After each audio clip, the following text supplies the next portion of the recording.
Perkenalkan, kami dari SMP Negeri 1 Merdu akan kami bacakan sinopsis pantomim kami yang bertema kepahlawanan dengan judul Menjaga Keutuhan NKRI.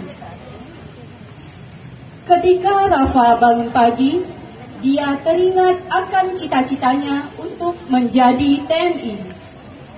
Ia bergegas mandi dan bersiap-siap mengikuti seleksi penerimaan TNI.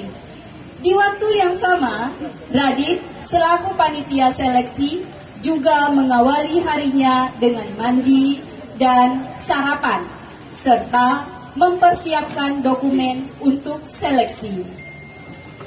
Dengan perjuangan yang keras, akhirnya Rafa diterima sebagai anggota TNI. Selang beberapa waktu, mereka mendapat tugas mempertahankan negara dari pemberontak. Rafa dan Radit ditempatkan dalam satu tim. Mereka menghadapi rintangan cuaca buruk ketika menuju ke medan perang. Tetapi mereka tetap siap menghadapi pemberontakan ketika sampai di medan perang. Dengan kerjasama tim yang bagus, mereka mampu menghadapi pemberontakan.